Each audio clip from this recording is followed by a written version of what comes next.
बिस्मिल्लाहिर्रहमानिर्रहीम अस्सलाम वालेकुम। ऑफ द स्क्रीन में खुशामदीद। सामने-ए-किराम, एक तरफ तो भारत की नरेंद्र मोदी सरकार, खासकर खुद नरेंद्र मोदी अरब ममालिक की तरफ से लगाई जाने वाली पाबंदियों और गुस्से को ठंडा करने की कोशिश कर रहा है और जर्मनी में होने वाली फूड सिक्योरिटी कॉन्फ्रेंस के बाद बाकायदा ये प्लानिंग की जा रही है कि यूएई का दौरा करके वहां के सरबराहान से मुलाकात करके अरब ममालिक के गुस्से को ठंडा किया जाए। वहां पर नरेंद्र मोदी ने उनसे माजरत भी करनी थी, माफी भी मांगनी थी और इस सारे मामले को ठंडा करके अरबों की तरफ से भारत पर लगाई जाने वाली पाबंदियों को खत्म करना था। लेकिन अब एक ऐसी खबर सामने आई है जिसने नरेंद्र मोदी के तमाम अरमानों पर पानी फेर कर रख दिया है। नरेंद्र मोदी के दौरा यूएई से पहले ही अरब इमारात ने नरेंद्र मोदी सरकार को एक ऐसा बड़ा झटका दिया है जो उन्हें बरसों याद रहेगा। यूएई सरकार ने गुज़श्ता रात अपने एक इलामिये में मुकम्मल तौर पर भारत से गंदम की इंपोर्ट पर पाबंदी आयद कर दी है। अरब न्यूज के मुताबिक इस सारे मामले की कोई ठोस वजह तो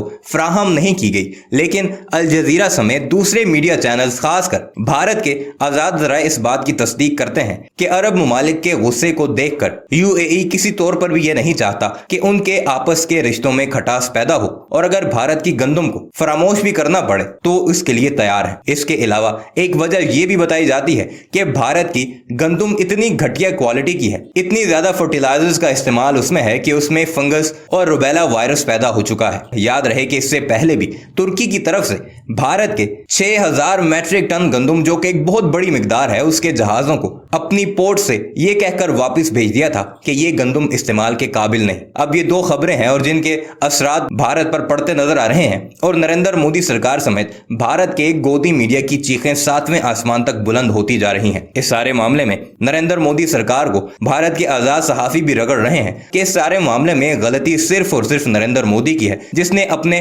तर्जुमानों को लगाम डालने के बजाय हमेशा शाबाशी दी है और मुसलमानों के खिलाफ जब जब जहरीला प्रोपेगेंडा होता रहा है, नरेंद्र मोदी उनकी पीठ ही थपथपाता रहा है। आइए आपको लेकर चलते हैं और भारतीय सहाफी की जुबानी नरेंद्र मोदी सरकार की औकात दिखाते हैं कि किस तरह पाबंदियों पर पाबंदियां अब भारत पर लगती जा रही हैं। मगर वीडियो पर आगे बढ़ने से पहले आपसे गुजारिश है कि हमारे इस चैनल को जरूर सब्सक्राइब कीजिएगा और कमेंट सेक्शन में अपनी कीमती राय का इजहार भी जरूर कीजिएगा।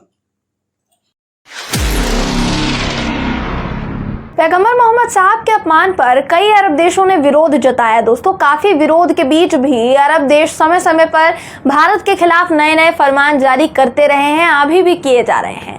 लेकिन अब संयुक्त अरब अमीरात यानी यूएई की तरफ से बड़ा फैसला लिया गया है जो काफी चौंकाने वाला है। संयुक्त अरब अमीरात ने भारत से गेहूं खरीदने पर रोक लगा दी है कि वो अगले 4 महीने तक, आने वाले 4 महीने तक भारत से गेहूं नहीं खरीदेगा। सबसे ज्यादा गेहूं उत्पादक देशों में भारत का नाम भी ऊंचा है। रूस यूक्रेन युद्ध के बाद भारत के गेहूं की मांग की अगर आप बात करेंगे तो कई देशों में ये मांग बढ़ी थी, लेकिन भारत के गेहूं को खरीदने से अब कई देश इनकार करने लगे हैं और इन देशों में कई देश शामिल हो रहे हैं। यूएई यानी यूनाइटेड अरब अमीरात ने भारत से गेहूं मंगाने पर प्रतिबंध लगा दिया है। लगभग 4 महीने तक यूएई भारत से गेहूं नहीं खरीदेगा।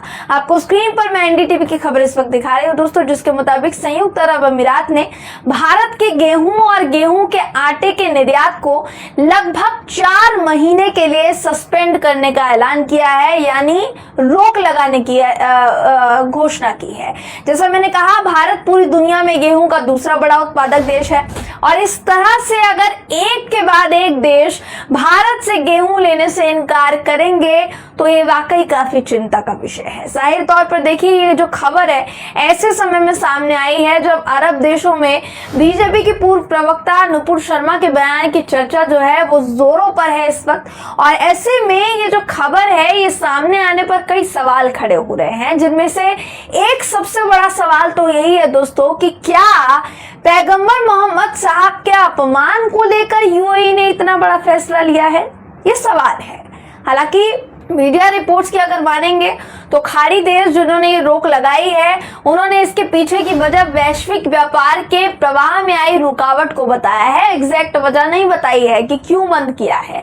वहीं भारत ने भी गेहूं के निर्यात पर 14 मई को प्रतिबंध लगा दिया था। लेकिन सवाल यहाँ पैगंबर मोहम्मद के अपमान को लेकर इसलिए उठ रहे हैं क्योंकि ये मामला अभी तक शांत नहीं हुआ है, थमा नहीं है। यूएई ने 4 महीने के लिए भारत से गेहूं खरीदने पर पाबंदी लगा दी है दोस्तों, लेकिन इससे पहले इसी महीने की शुरुआत में तुर्की ने भी कुछ ऐसा ही किया था। तुर्की ने तो गेहूं की खेप वापस लौटा दी थी, ये कहकर लौटा दी थी कि वो खराब है, उसमें वायरस है।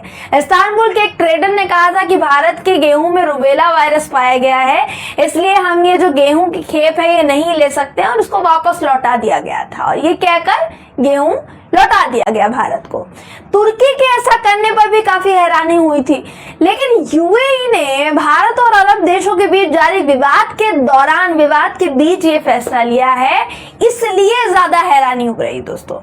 ये तो आप जानते होंगे ही कि अरब देशों में भारत को लेकर इस वक्त क्या माहौल बना हुआ है। नुपुर शर्मा के एक बयान ने अरब देशों को इतना मजबूर कर दिया कि उन्होंने भारत के राजदूतों को एक के बाद एक समन भेजा कि आपको पहले तो यहाँ आना पड़ेगा और उसके बाद आपको माफी मांगनी पड़ेगी।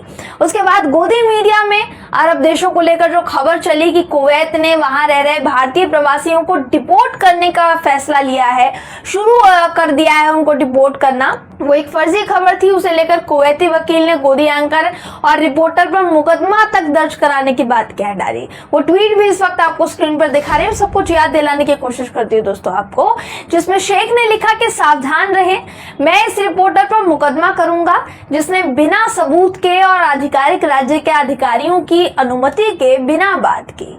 वह भारतीय हिंदुत्व टीवी चैनल की ओर से दुष्प्रचार फैलाकर कुवैत में शांति भंग करने की कोशिश कर रहा है।